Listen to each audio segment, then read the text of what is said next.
네, 오늘 말씀 우리 함께 봉독하도록 하겠습니다. 오늘 말씀 누가복음 11장 29절에서 32절 말씀까지입니다.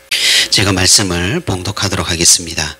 무리가 모였을 때에 예수께서 말씀하시되 이 세대는 악한 세대라.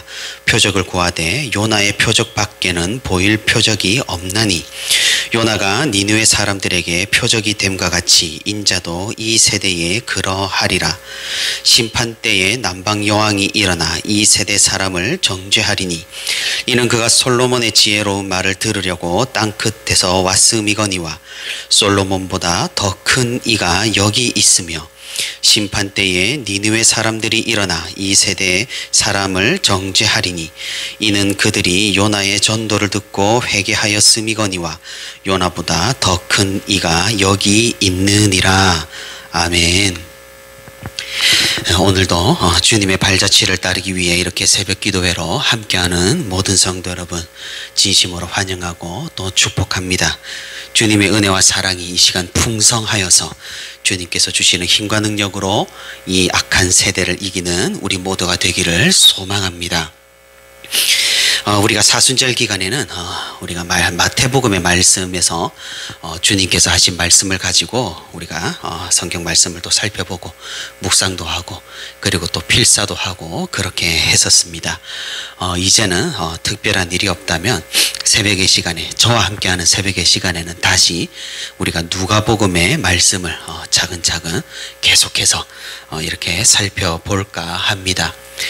오늘 말씀은 예수님께서 자신의 위치와 또 자신의 권위에 대해서 말씀하신 그런 내용입니다. 예수님께서 왜 이런 말씀을 하셨는지 우리가 이해를 하기 위해서는 우리가 좀 오래되었지만 지난 기억을 더듬어 이전 상황을 살펴봐야 합니다. 예수님께서는 여전히 지금 공생의 사역 중에 계십니다. 공생의 사역을 하시고 있죠. 어느 날 말 못하는 귀신, 말 못하게 하는 사람에게 들려서 말을 못하게 하는 그런 귀신을 쫓아내시니까 사람들이 굉장히 놀랍게 여겼습니다. 하지만 예수님에 대해서 호의적이지 않은 사람들, 바리새인, 사두개인, 유대 종교 지도자들이겠죠. 이런 사람들이 이 기적을 일으킨 예수님을 두고 이제 모함을 하기 시작했던 겁니다. 귀신의 왕의 힘을 빌려 예수님이 귀신의 왕이니 귀신을 쫓아낼 수 있다고 말입니다.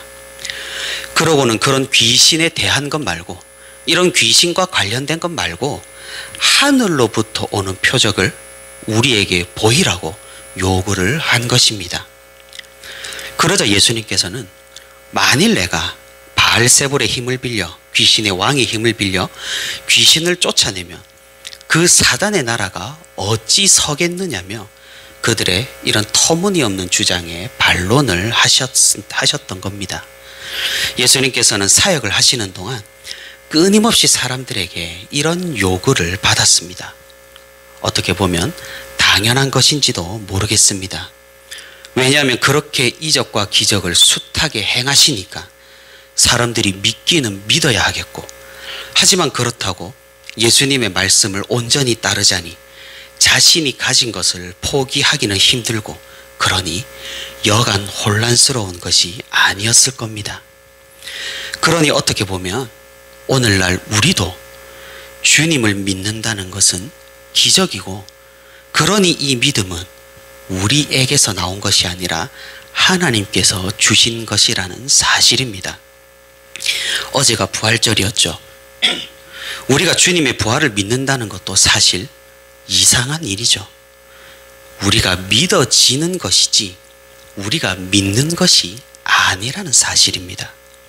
예수님께서는 사람들의 이런 어떤 실질적인 요구, 하늘에서 오는 표적을 보여달라는 이런 모함적인 요구에 오늘 말씀 가운데 응답하시고 하늘에 속한 주님의 권세를 설명을 해주시는 겁니다.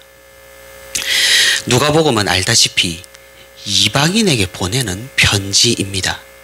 그렇다 보니 이 복음서의 저자 누가는 주님께서 하신 일이나 하신 말씀 가운데 특별히 이방인이 등장하는 사건에 지극한 관심을 보입니다.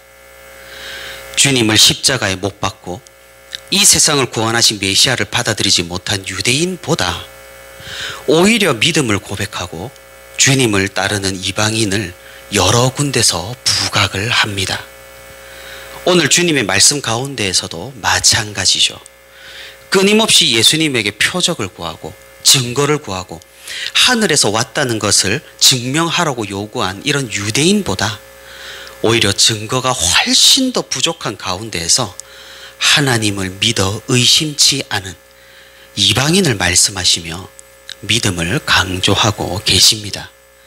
예수님께서 이야기하는 이방인은 바로 니느웨 사람들과 그리고 남방의 여왕입니다. 요나 선지자는 여러분께서 잘 아시듯이 하나님의 말씀을 가지고 아수르의 수도 니느웨 도시를 회개시킨 선지자입니다. 사실 아수르 사람들이 요나의 말을 듣고 하나님께 회개했다는 것은 정말 있을 수 없는 일입니다. 요나가 얼마나 대단한 선지자였든지 그것이 하나님께서 치밀하게 계획하시고 이끄신 기적의 역사였든지 간에 그 호전적이고 난잡한 이방인들이 자신을 돌이켜 회개했다는 것이 역사고 사실이라는 것이죠. 그러니 오늘 본문 29절 30절에서 예수님께서 요나의 표적밖에 보일 것이 없다 고 이제 말씀하신 것을 우리는 두 가지로 생각을 해볼 수가 있습니다. 그것은 심판의 표적과 부활의 표적 두 가지입니다.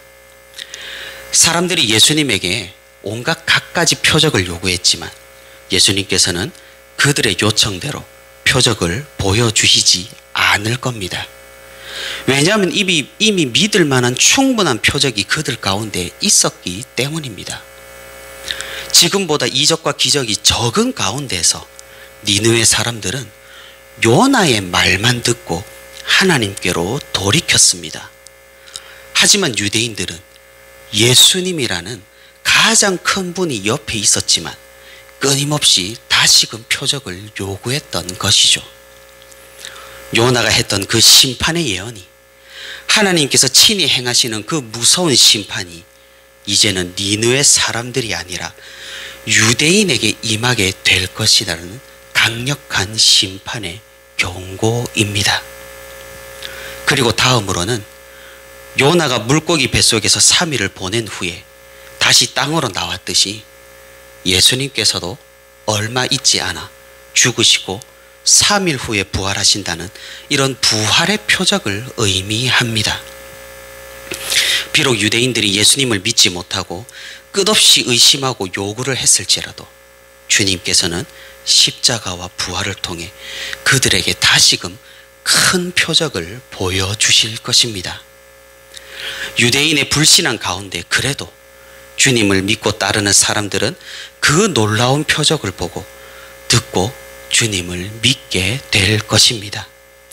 결국 주님께서 요나의 표적밖에 보일 것이 없다라는 이 말씀은 믿지 않는 자들을 심판하시고 믿는 자들은 구원하신다는 이런 심판과 부활의 주님의 강력한 메시지인 것입니다.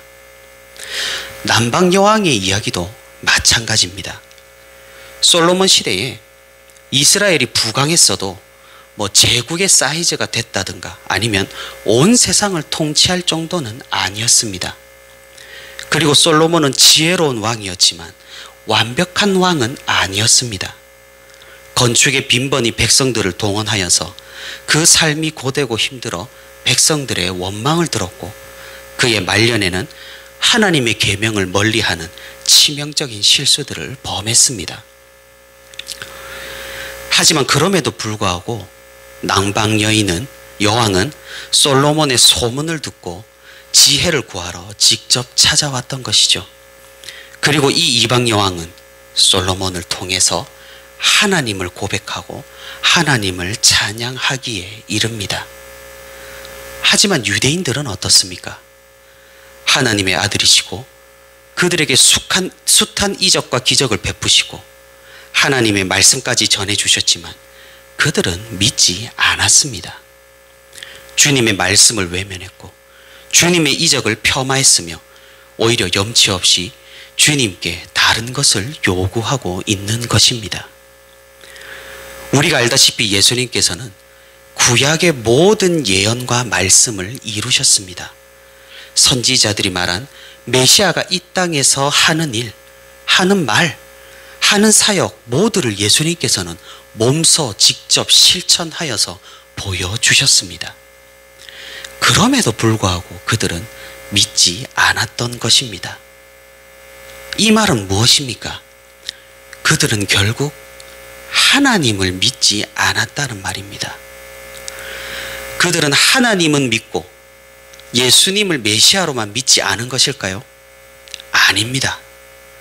예수님은 이 땅에 오신 하나님이십니다.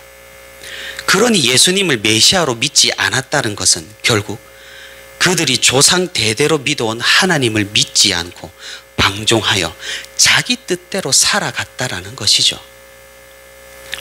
눈에 보이시는 하나님을 믿지 않는 자들이 눈에 보이지 않으신 하나님을 어떻게 믿을 수 있겠습니까?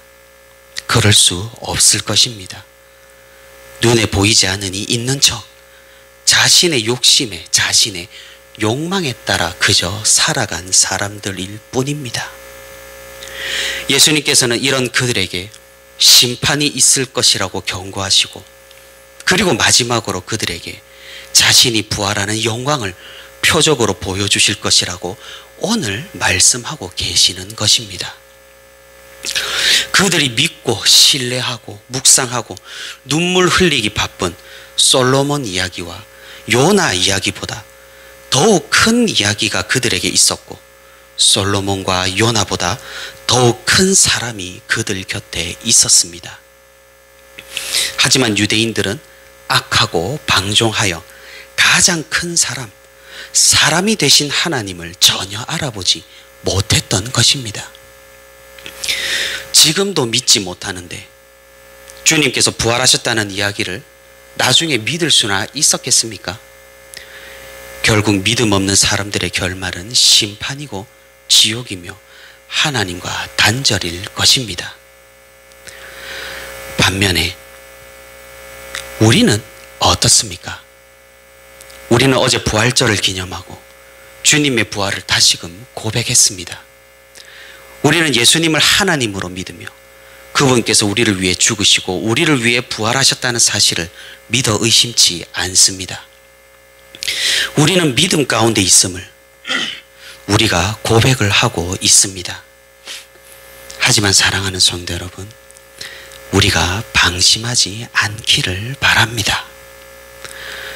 거짓말 중 가장 지독한 거짓말은 나 자신을 스스로 속이는 거짓말입니다.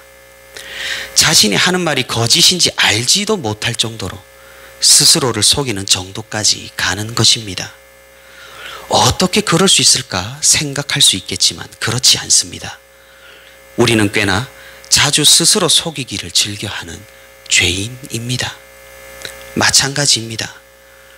우리는 주님의 부활을 고백하면서 주님의 하나님 되심을 믿는다고 말하면서도 어쩌면 우리 자신을 속이고 있는지도 모르겠습니다. 믿음을 고백하면서 그 말씀대로 살지 않고 부활을 믿는다고 말하면서 자신의 욕심과 욕망에 따라 살아간다면 그것은 스스로 거짓말하는 것입니다. 사도 야고보도 하나님을 사랑한다고 말하면서 형제 자매를 미워하는 자는 거짓말하는 자라고 말하는 것이죠. 오늘 더 큰 표적을 요구한 이 바리새인과 사두개인들, 유대인들, 그들의 위선을 우리가 행여나 반복하고 있는 것은 아닌지 염려가 된다는 사실입니다. 부활절을 기념하고 주님의 부활을 고백한 어제를 기점으로 우리 삶에 어떤 변화가 있기를 바랍니다.